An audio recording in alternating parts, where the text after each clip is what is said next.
Right guys, here we have the Toyota Landcruiser Bush Camper. The CruCAM is the booking code. It's the Toyota Landcruiser 79 series with the complete camper system off the back. This would be in day mode or while you're driving, so the vehicle is still small and light enough that you've got full mobility. The 4x4 capabilities aren't compromised, and it's got a number of extras, but we're now going to show you the vehicle in night mode when you would be set up to use the accommodation, and then we can go through the extras.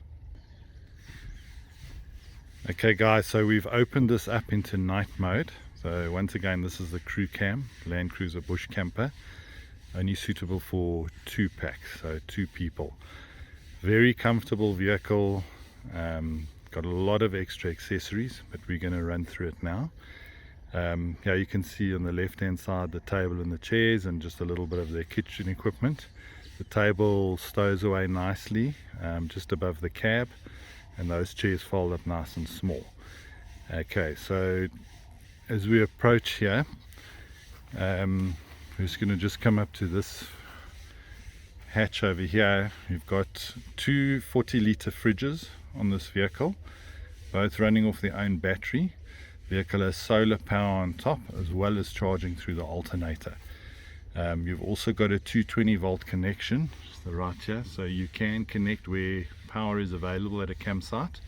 You can connect up power, and you have a battery charger, so you can charge on the 220 volt.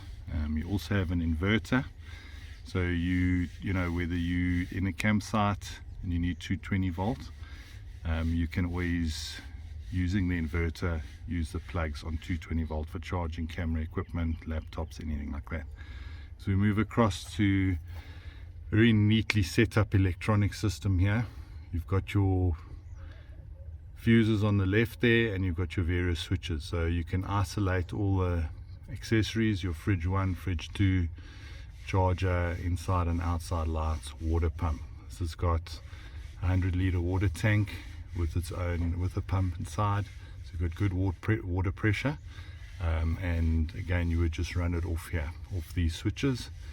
That's your solar power regulator, so the solar would also be charging the fridge batteries. It's also got DC to DC charging here, so that the alternator will charge the back 2 batteries almost immediately, to ensure those batteries have adequate power. So once again, 2 40-litre fridges, so you can run one as a freezer and the other as a fridge, however it works for you. But because you've got the extra solar power as well, you should be able to run these, you know, at any temperature. You shouldn't leave them for days when the vehicle's standing on. You will drain those batteries, but if you're using the vehicle every day, or you know, say after 2 days, fine to leave the fridges on. Right, moving across, we come to the kitchen area.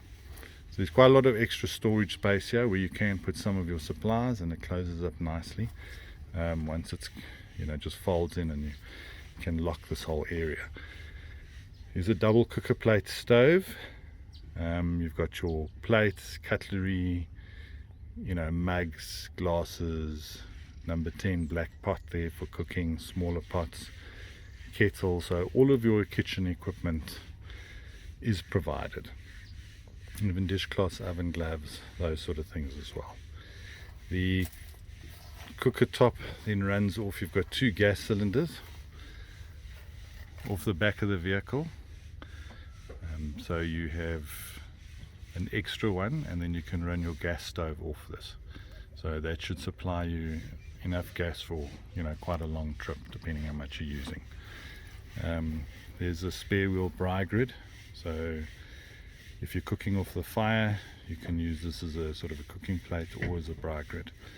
All the tires have been upgraded to all-terrain tires, and you've got the 2 spares.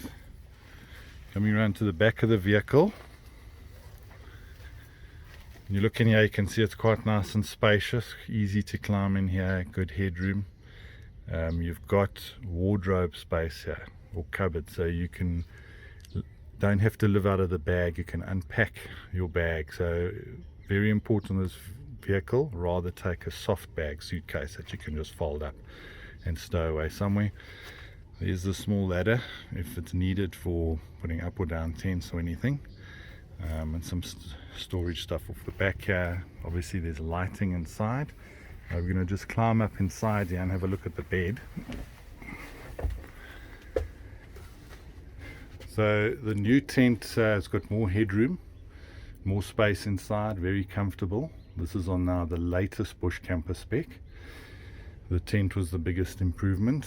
Nice big window for as much airflow as you need. Little storage shelf off here to the left. You can open up the other windows as well. Some more storage spaces there, light, very comfortable. You'll notice quite a thick mattress. Bed is about 1.9 by 1.35, 1.4 wide. So it's a normal double bed here, so it should be comfortable.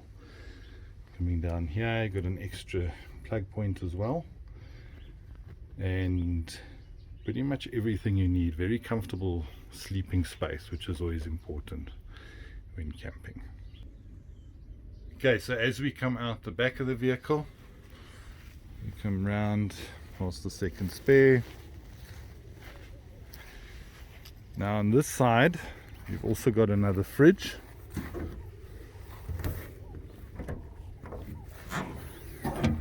This is where your second fridge will be. You've got a nice little storage shelf up there, a couple of storage spaces.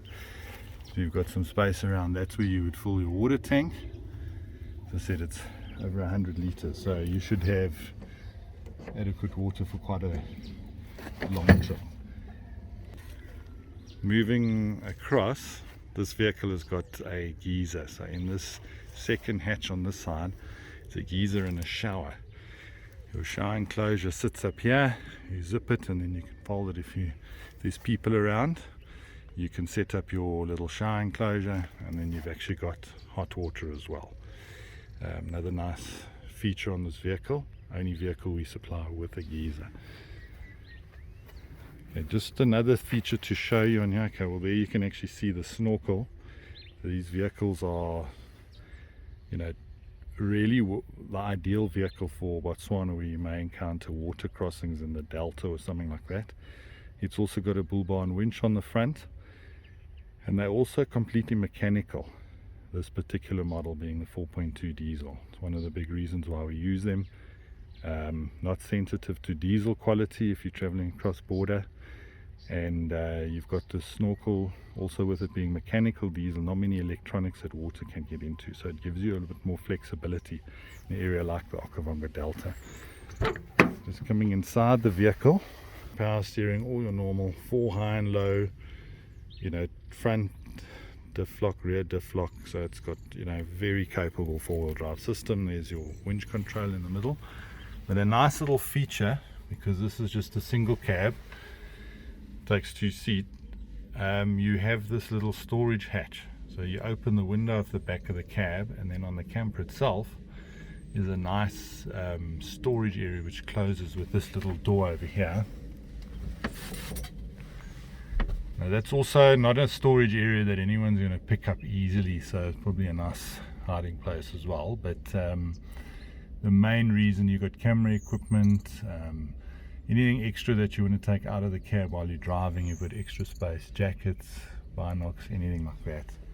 Nice, and it's quite once through there, it's actually quite a big storage area there.